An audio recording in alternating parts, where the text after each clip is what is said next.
60세가 넘으면 사람들은 흔히 말한다. 이제는 그냥 버텨야지.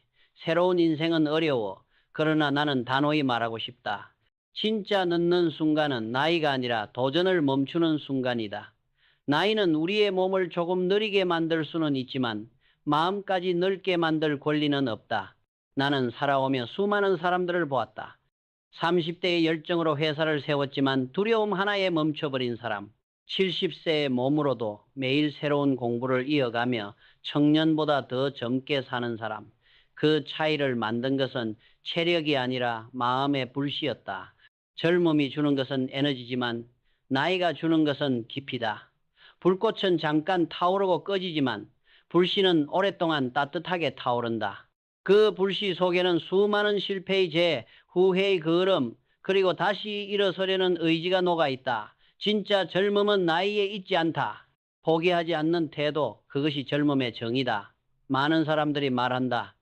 이제 공부하기엔 늦었어. 새로운 일을 배우기엔 힘들어.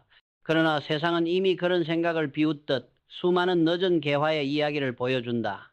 일본의 한 노신사는 65세에 그림을 배우기 시작했다. 그림을 그려본 적도 없던 그는 매일 새벽 붓을 들었고 70세가 되었을 때는 지역 미술전에서 상을 받았다. 그는 말했다. 나이는 단지 나무의 나이테일 뿐이다. 중요한 것은 그 나무가 여전히 물을 빨고 있는가이다. 이 말은 내 마음에 깊이 남았다. 우리의 삶도 마찬가지다. 나이는 단지 숫자이고 진짜 문제는 배움을 멈춘 마음이다. 60세 이후에도 새로운 언어를 배울 수 있다. 몸을 단련할 수도 있고 새로운 꿈을 세울 수도 있다. 다만 그것을 가로막는 것은 세상이 아니라 자신의 두려움이다. 나는 사업을 하며 숱한 위기를 맞았다. 회사 매출이 곤두박질 치고 믿었던 동료가 떠나가던 그 순간에도 내가 스스로에게 물었던 질문은 단 하나였다. 끝났는가? 아니면 다시 시작할 수 있는가? 그 질문은 내 삶을 바꿨다. 끝이라고 생각하는 사람은 거기서 멈추고 시작이라고 믿는 사람은 새로운 길을 만든다. 그리고 그 차이는 나이와 전혀 상관없다. 60세가 넘어서도 우리는 여전히 배울 수 있고 새로운 사람을 만날 수 있고 새로운 일을 시작할 수 있다. 그것을 가로막는 것은 환경이 아니라 자기 한계라는 착각이다. 당신이 지금 느끼는 두려움은 늦음이 아니다.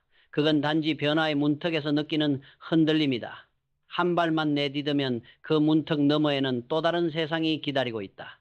나는 젊을 때보다 지금의 시간이 훨씬 단단하게 느껴진다. 왜냐하면 이 나이에야 비로소 하고 싶다보다 해야 한다가 내 안에서 더 큰 의미를 갖기 때문이다. 책임이 나를 다시 움직이게 만들고 그 책임이 내 삶을 다시 뜨겁게 만든다.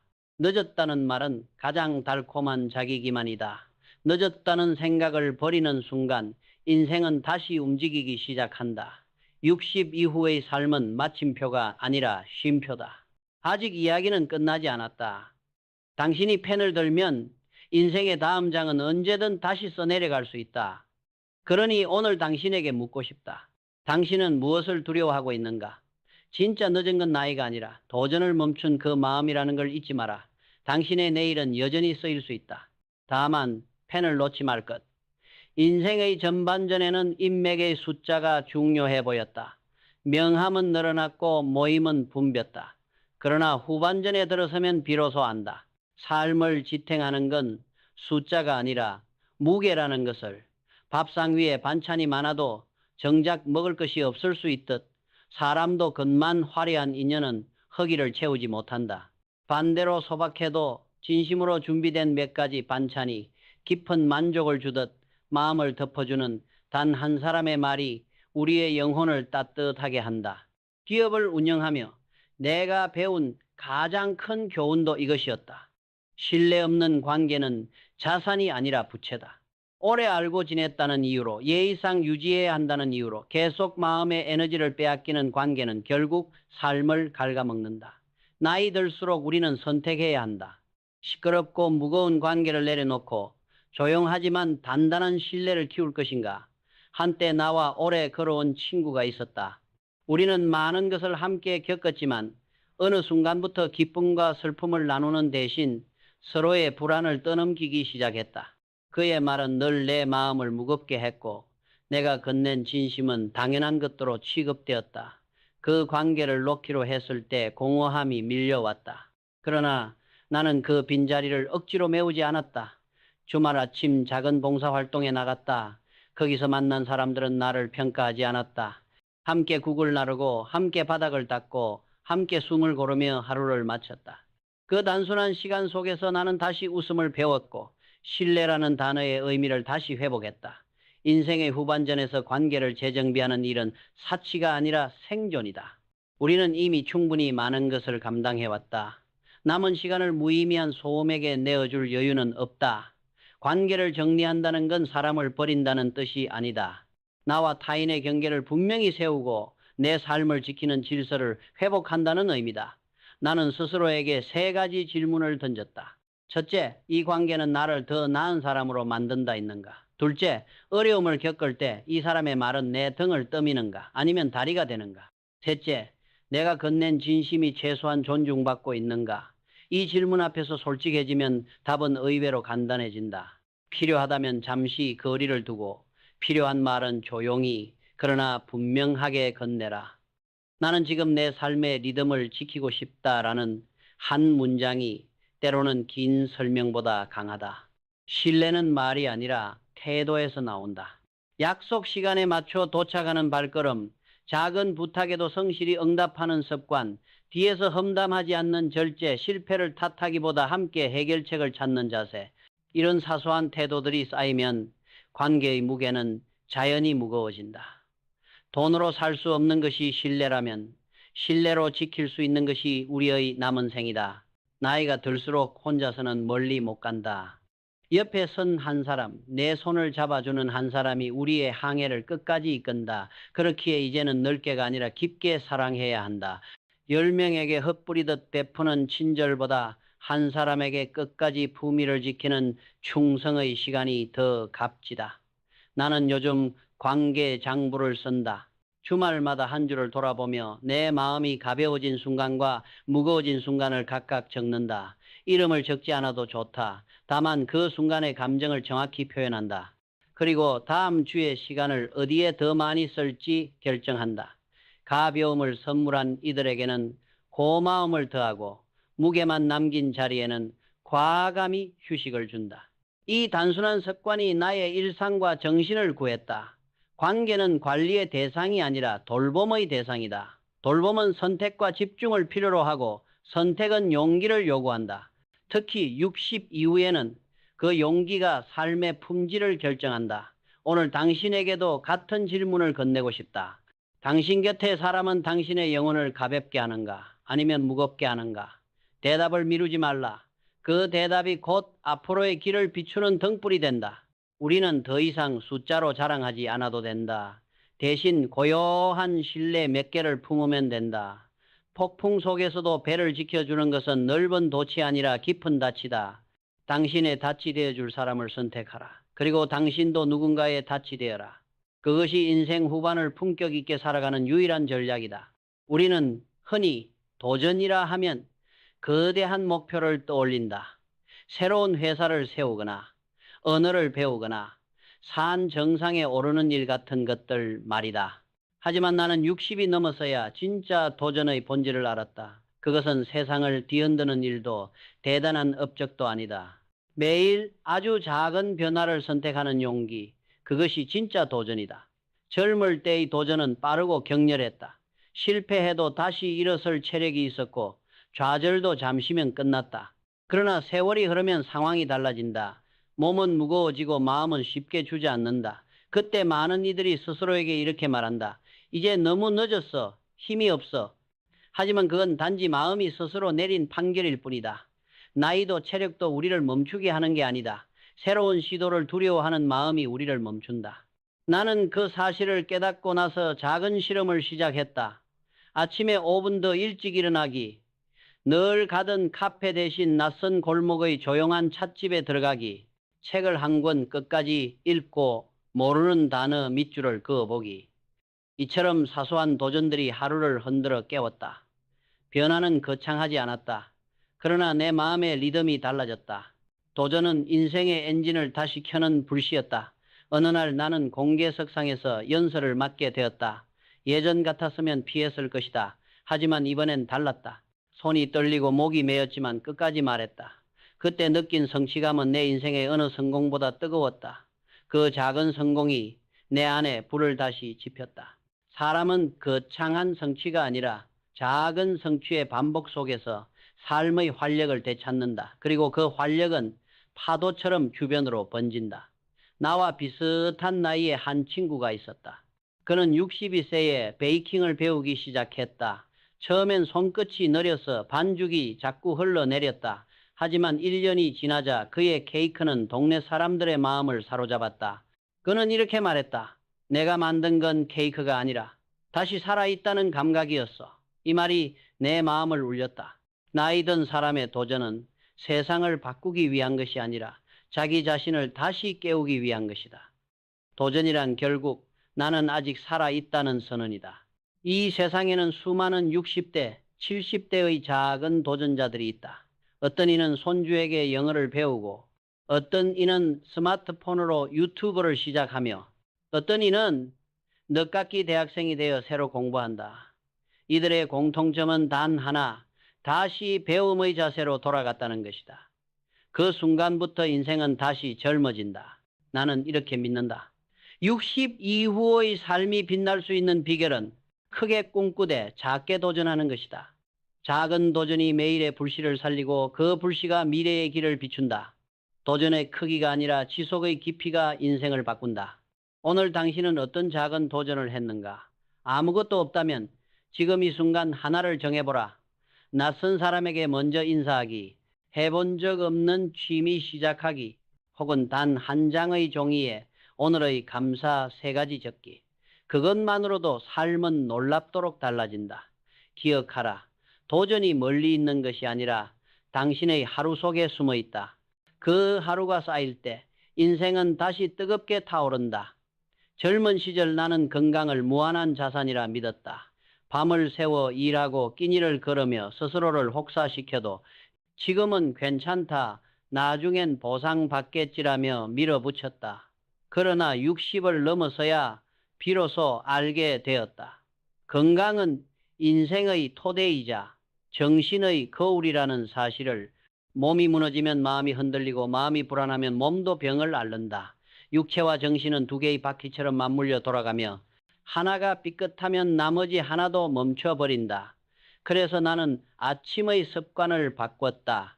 햇살이 비치면 10분간 천천히 걷는다. 깊고 느린 호흡으로 마음을 다스리고 따뜻한 차 한 잔으로 하루의 긴장을 풀어낸다. 이 단순한 행위가 내 삶의 균형을 지켜주었다. 젊을 때는 운동을 성과로 여겼지만 이제는 운동이 나와 대화하는 의식이 되었다. 오늘 내 몸은 어떤 신호를 보내고 있는가? 그 질문 하나가 나를 더 섬세하게 만들었다. 건강은 오래 살기 위한 수단이 아니라 남은 생을 품격 있게 살아가기 위한 약속이다. 무리한 운동도 지나친 극복도 필요 없다. 그저 몸의 목소리에 귀 기울이고 정신의 방향을 맞추는 습관을 이어가는 것, 그것이야말로 오래도록 강하게 사는 지혜다. 나는 자주 이렇게 말하곤 한다. 돈은 잃어도 다시 벌 수 있지만 건강은 잃으면 되찾기 어렵다. 건강이 삶의 첫 번째 축이라면 2번째 축은 시간이다. 젊을 땐 시간은 곧 돈이라 여겼지만 지금은 시간은 곧 생명이라는 사실을 안다. 60 이후의 하루는 이전과 다르다. 오늘을 허투루 쓰면 내일이 가벼워지고 오늘을 단단히 쌓으면 내일이 빛난다. 나는 매일 아침 나 자신에게 묻는다. 오늘 나는 어디에 내 시간을 심을 것인가? 그 답은 언제나 같다. 가치 있는 관계, 마음을 풍요롭게 하는 경험, 그리고 내 영혼을 단단하게 만드는 배움. 그곳에 시간을 투자할 때 하루는 결코 허무하지 않다. 사람들은 돈을 물려주려 애쓰지만 나는 손주들에게 책임감 있는 시간의 사용법을 물려주고 싶다. 돈은 순간에 사라지지만 시간을 어떻게 쓰는지는 평생을 지탱한다. 젊은 날에는 속도가 중요했지만 지금은 방향이 더 중요하다. 시간은 길이가 아니라 밀도로 남는다. 짧은 하루라도 진심으로 집중한 순간은 긴 세월보다 더 깊은 흔적을 남긴다. 그리고 마지막 세 번째 축, 원칙이다. 많은 사람들이 말한다. 세상은 변덕스럽다. 원칙만으로는 살기 어렵다. 그러나 나는 정반대로 생각했다. 세상이 변덕스럽기 때문에 원칙이 필요하다. 유혹은 늘 가까이에 있었다. 빠른 돈, 손쉬운 성공, 남들보다 앞서가기 위한 타협. 하지만 나는 스스로에게 이렇게 되뇌었다. 길이 멀더라도 바르게 간다. 그 결심 하나가 회사를 지켰고 내 삶을 지탱했다. 원칙은 때로 손해처럼 보인다. 정직하게 말하고 신뢰를 지키면 단기적으로는 느리게 간다. 그러나 세월이 흐르면 알게 된다. 정직은 돈보다 오래가고 신뢰는 건물보다 단단하다.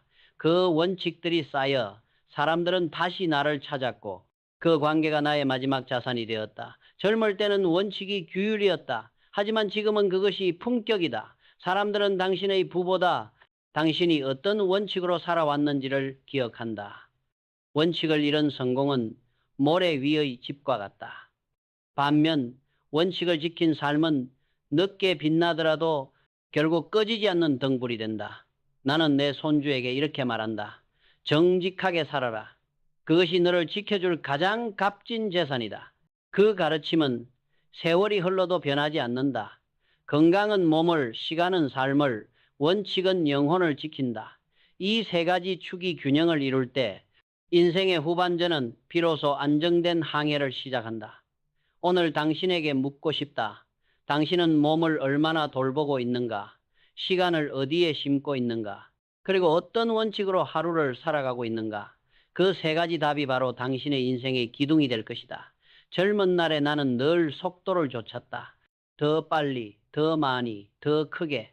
남보다 앞서야 성공이라 믿었고 잠시 멈추는 것은 실패라 생각했다. 하지만 세월이 흐르며 나는 깨달았다. 인생은 달리기가 아니라 항해라는 것을. 젊을 땐 바람이 거세도 노를 저었고 파도가 높아도 밀어붙였다. 그러나 60이 넘은 지금은 안다. 항해에서 중요한 것은 속도가 아니라 방향이라는 것을. 돈과 성취는 한순간의 파도일 뿐이다. 그 파도는 우리를 높이 들어올릴 수도 있지만 곧 사라져 다시 바다 밑으로 떨어뜨린다. 하지만 방향은 언제나 우리를 육지로 이끈다.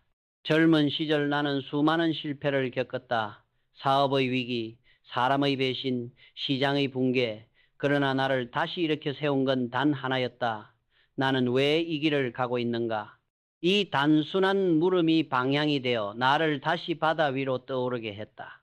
그 물음에 대한 대답은 언제나 같았다. 책임, 신뢰, 원칙, 그리고 사람 중심. 이 네 가지가 내 인생의 나침반이었다. 그 나침반이 있었기에 폭풍 속에서도 배는 길을 잃지 않았다. 그것은 기업을 살렸고 내 삶을 지탱했다. 그래서 나는 말한다. 60 이후의 인생에서 가장 두려운 것은 죽음이 아니다. 방향 없이 흘러가는 삶이다. 목표 없는 하루, 의미 없는 관계, 감정만 남은 시간들, 이것들이야말로 영혼을 가장 빠르게 말라가게 한다. 많은 이들이 나이 들면 이렇게 말한다. 이제 새로 시작할 건 없어. 그냥 흘러가면 되지. 그러나 나는 경험으로 안다. 끝이라고 믿는 그 순간이야말로 새로운 출발의 문턱이라는 것을. 나는 70을 앞둔 한 선배를 기억한다. 그는 은퇴 후 그림을 배우기 시작했다. 처음에는 손이 떨리고 선이 삐뚤빼뚤했다. 그러나 매일 붓을 들었고 몇 년 뒤 그의 그림은 전시회에 걸렸다. 그는 웃으며 말했다. 이제야 진짜 내 인생을 그리기 시작한 것 같아. 그 말을 들으며 나는 확신했다. 나이는 벽이 아니라 새로운 길을 알려주는 표지판이라는 것을. 지금 당신이 가진 두려움은 무엇인가? 늦었다는 두려움인가? 실패할까 하는 불안인가? 그러나 기억하라. 그 두려움은 삶이 당신을 시험하며 건네는 새로운 초대장이다. 받아들이면 길이 열리고 피하면 마음이 다친다. 도전하는 사람만이 미래를 다시 쓴다. 나는 60 이후의 인생을 두 번째 경영이라 부른다. 첫 번째 경영이 기업과 가정을 세우는 일이었다면 두 번째 경영은 영혼과 시간을 다스리는 일이다. 사람들은 돈을 잃는 것을 두려워하지만 진짜 두려워해야 할 것은 시간을 허비하는 것이다.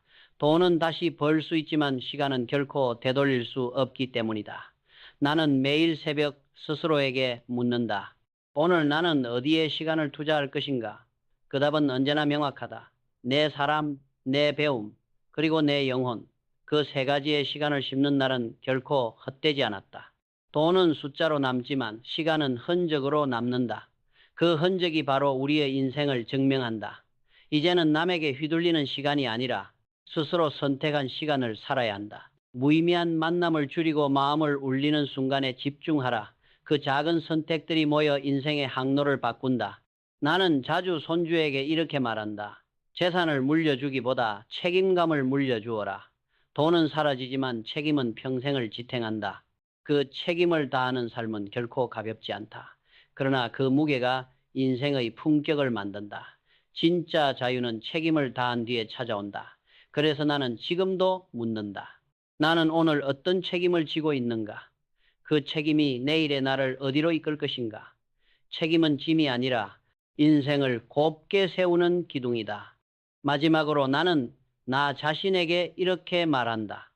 속도를 줄이더라도 방향만은 잃지 말자. 우리 모두 언젠가 마지막 항구에 닿을 것이다. 그러나 그때 이렇게 말할 수 있다면 충분하지 않겠는가? 나는 끝까지 내 사람을 사랑했다. 나는 끝까지 내 원칙을 지켰다. 나는 끝까지 내 삶을 풍요롭게 살았다. 그렇다. 60은 끝이 아니다. 60은 삶의 진짜 의미를 새기는 시작점이다. 당신의 나침반을 다시 들어라. 그리고 오늘 조용히 한 걸음을 내디뎌라. 그 한 걸음이 당신의 남은 항해를 빛으로 물들일 것이다.